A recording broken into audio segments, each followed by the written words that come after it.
প্রধান অতিথি মাননীয় বিচারপতি আহমদ সুহল, সম্মানিত সভাপতি মোহাম্মদ আজিজুল হক, উপস্থিত অতিথিবৃন্দ এবং প্রিয় মিডিয়েটরবৃন্দ এবং উপস্থিত প্রিয় শিক্ষার্থীবৃন্দ, সবাইকে শুভ সকাল এবং আসসালামু আলাইকুম। সবার প্রতি আন্তরিক শুভেচ্ছা জানিয়ে আমি আমার বক্তব্য শুরু করছি। আমরা জানি বিরোধ, দ্বন্দ্ব কিংবা মতপার্থক্য আমাদের জীবনেরই একটি অংশ। পরিবার হোক, কর্মস্থল হোক, সমাজ হোক কিংবা আন্তর্জাতিক পর্যায়ে মানুষ যেখানে আছে সেখানে মতবিরোধ থাকবেই। কিন্তু আমরা এই বিরোধকে কিভাবে সমাধান করব? অনেক সময় আমরা দেখি এক পক্ষ দাবি করে আর অন্য পক্ষ সেই দাবি মানতে অস্বীকার করে, তখন সংঘর্ষ সৃষ্টি হয়। এই সংঘর্ষ যদি বড় আকার নেই তবে তা সমাজ ও রাষ্ট্রের জন্য ভয়ঙ্কর হয়ে দাঁড়ায়। আমরা প্রতিদিন খবরের কাগজ খুললে কি দেখি? ঝগড়া, দ্বন্দ্ব, মামলা, সংঘাত, এগুলোই যেন সমাজকে গ্রাস করছে। ছোট্ট একটি ভুল বোঝাবুঝি অনেক সময় রূপ নেয় বড় সংঘর্ষে। কিন্তু প্রশ্ন হলো, এই সমস্যা থেকে বের হওয়ার পথ কি? আমরা কি প্রতিটি বিরোধ আদালতে নিয়ে যাব, নাকি নিজেদের মধ্যে সম্পর্ক ভাঙব? না, এর চেয়ে অনেক সুন্দর, অনেক শান্তিপূর্ণ একটি পথ আছে, আর তা হলো মধ্যস্থতা। এখন কথা আসে, মধ্যস্থতা কি? সহজ কথায় বলতে গেলে মধ্যস্থতা হলো বিরোধ নিষ্পত্তির একটি শান্তিপূর্ণ প্রক্রিয়া, যেখানে একজন নিরপেক্ষ ব্যক্তি থাকে, যাকে আমরা মিডিয়েটর বলি। তিনি দুই পক্ষের কথা মনোযোগ দিয়ে শুনেন, তাদের বোঝাপড়ায় আনতে সাহায্য করেন এবং এমন একটি সমাধান খুঁজে দেন যা উভয় পক্ষই মেনে নিতে পারে। মিডিয়েটর কোনো পক্ষ নন, বরং তিনি সেতুবন্ধন তৈরি করেন। এখন প্রশ্ন আসে, মধ্যস্থতার বিশেষত্ব কোথায়? প্রথমত, এটা আমাদের সময় বাঁচায়।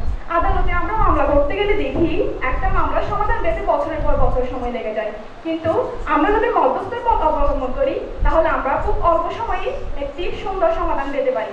দ্বিতীয়ত, এটি আদালতের ঝামেলা কমায়। আদালতে ছোট ছোট বিষয় নিয়ে মামলা করলে সমস্যার সৃষ্টি হয়। আমরা যদি এই ছোট ছোট বিষয়গুলোকে নিজেদের মধ্যে মধ্যস্থতা দিয়ে সমাধান করে ফেলি তবে তা বড় আকার ধারণ করে না এবং পরবর্তীতে আদালতে গিয়ে ঝামেলা সৃষ্টি করতে হয় না। তৃতীয়ত, এটি আমাদের সম্পর্ক রক্ষা করে। আমরা সবাই জানি আদালতে গেলে এক পক্ষ জয়ী হয় এবং অপর পক্ষ বিজয়ী হয়, কিন্তু এক পক্ষ জয়ী হয় এবং অপর পক্ষ পরাজিত হয়, কিন্তু আমাদের মধ্যস্থতার মধ্যে উভয় পক্ষই জয়ী হয়। একেই বলে উইন উইন সলিউশন। ধরা যাক দুই ভাইয়ের মধ্যে জমি নিয়ে বিরোধ হলো, কিন্তু তারা একে অপরকে মানতেই চায় না। যদি বিষয়টি আদালতে যায় তাহলে ভাইদের মধ্যে সম্পর্ক নষ্ট হবে এবং সময় নষ্ট হবে।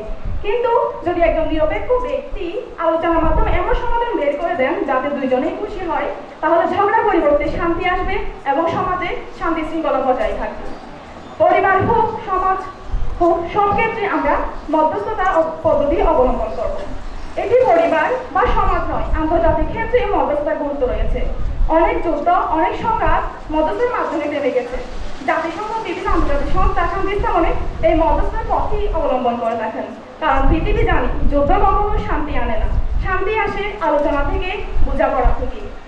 আমরা মধ্যস্থতা বিষয়ের সবচেয়ে বড় প্রয়োগ আমাদের দৈনিক জীবনে করতে পারি। যেমন আমাদের সহপাঠীর মধ্যে মতবিরোধ হলে, প্রতিনিধির সঙ্গে ভুল বুঝাবুঝি হলে এবং পারিবারিক বিরোধ দেখা দিলে কিংবা ব্যবসায়িক দ্বন্দ্ব হলে, এইসব জায়গায় যদি আমরা মধ্যস্থতার পথ বেছে নিই তবে ঝগড়া বাড়বে না, বরং সমাধান আসবে। আজকের পৃথিবীতে আমরা যখন খবরগুলো দেখি তখন যুদ্ধ, সংঘাত, সহিংসতার কথা, তখন মধ্যস্থ আমাদের শেখায় আলোচনা, বোঝাপড়া আর সমঝোতার শান্তির পথ। মধ্যস্থতা শুধু বিরোধ মেটায় না, এটা সমাজে আস্থা, বন্ধুত্ব ও ভ্রাতৃত্ব তৈরি করে। এটি আমাদের শেখায় কিভাবে স্বার্থের বাইরে গিয়ে অপরের কথা শুনতে হয়, বুঝতে হয় এবং সম্মান করতে হয়। সবশেষে আমি বলতে চাই, মধ্যস্থতা কোনো আইনি কৌশল নয়, এটি একটি মানবিক দৃষ্টিভঙ্গি। এটি শেখায় কিভাবে শত্রুকে প্রতিপক্ষ না ভেবে বোঝাপড়াকে বেছে নিতে হয়, কিভাবে রাগের বদলে বোঝাপড়া বেছে নিতে হয়। তাই আসুন আমরা সকলে মধ্যস্থতার দর্শনকে হৃদয়ে ধারণ করি, কারণ শান্তি কেবল আদালতের রায়ে আসে না, শান্তি আসে মানুষের হৃদয় থেকে। আমরা যদি পরিবার, সমাজ এবং রাষ্ট্রে মধ্যস্থতার এই পদ্ধতি অবলম্বন করি তাহলে আমরা একটি সুন্দর ভবিষ্যৎ উপহার দিতে পারবো। ধন্যবাদ।